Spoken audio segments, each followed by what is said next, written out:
Of the Sindar. In the dream, the world slowed, as if it wished to remember itself before being hurried onward by fire and oath. I felt the great movements of the Valar recede, and the clash of pride and doom dimmed, until what remained was starlight, older, quieter, and more patient than all the works of the exiles. Thus, my vision carried me eastward into Beleriand, into a time when Middle-earth still belonged chiefly to those who listened rather than commanded. Long ages before the return of the Noldor, before the sun had yet risen, or the moon had learned her wandering paths, the elves awoke beside the waters of Cuiviénen. Of these, many answered the summons of the Valar, and set out upon the great journey westward, drawn by rumors of a light beyond imagining. Among them were the Teleri, lovers of rivers and shores, whose hearts were stirred as much by the lands they crossed as by the promise that lay ahead. Elwë Singolo walked among them as a natural leader, though he did not claim that name for himself. He was tall and fair, with a voice that carried easily, not because it demanded obedience, but because others wished to follow it. He loved the sound of flowing water and the hush of trees at night, and often he would linger to learn the names of things before passing on. Some among his people grew impatient with this, yet they trusted him, for he never led them astray. It was in the forests of Beleriand, under a sky thick with stars, that the course of his fate, and that of his people, was quietly undone and remade. Elwë heard a song then, unlike any he had known, neither wholly of the world nor wholly beyond it. Drawn by wonder rather than intent, he followed the sound until he came upon Melian. She was of the Maiar, a spirit of the same order as those who served the Valar, and she had entered Middle-earth not as a conqueror, but as a watcher. Long she had wandered the lands unseen, learning their rhythms, listening to their silences, and in her dwelt memories of the music before the world was made. When Elwë beheld her, time loosened its hold.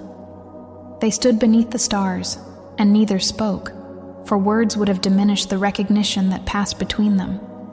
In Melian, Elwë sensed a depth older than the world, yet gentle, and in him she perceived a harmony shaped not by power, but by choice.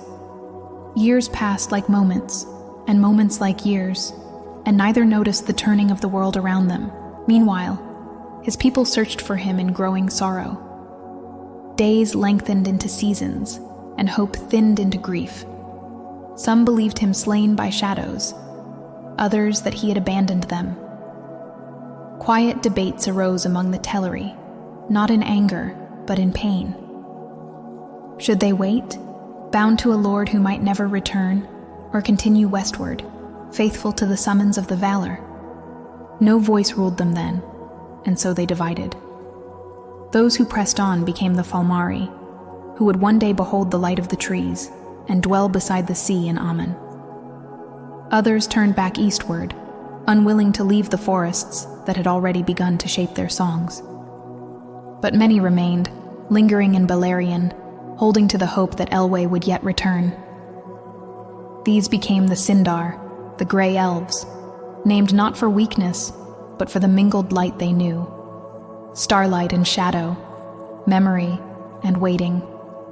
At last, Elwë returned, and he was no longer merely a chieftain of a wandering host. Melian walked beside him openly then, and the Sindar beheld in her a presence that stilled speech and steadied the heart. Elwë took the name Thingol, the Grey Cloak, and in his bearing there was now both authority and restraint, as though he had glimpsed depths of the world unseen by others. Together they founded Doriath, a realm hidden rather than fortified. Melian set about it a power woven of will, memory, and song, the girdle that none could pass without her leave. In this act I felt her inner resolve, not fear of the world, but a fierce love for what might yet grow unbroken within it. She had seen the music marred, and she would preserve, for as long as she could, one place where harmony might endure. Within Doriath, the Sindar learned a different way of being. They did not hunger for dominion, nor did they measure worth by craft alone. Their counsels were slow, their judgments careful. They valued kinship over conquest, and memory over speed. Thingol ruled not as a tyrant, but as a voice that gathered others around it, and Melian's counsel was ever present, quiet, perceptive, often heeded even when unspoken. Yet this peace was not ignorance.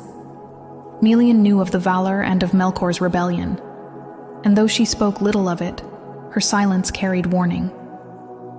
Thingol, for his part, learned caution early, for he had seen how easily love and loss could sunder a people. Thus, when rumors later came of the returning Noldor, bright, restless, and burdened by deeds unnamed, the Sindar would not greet them with blind welcome.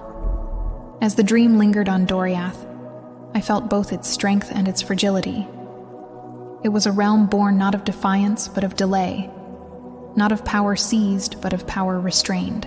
And I understood then that when the great tragedies of Beleriand would unfold, they would do so first against this quiet background, this kingdom shaped by starlight, patience, and Amaya's resolve to hold back the storm for as long as song could stand against it.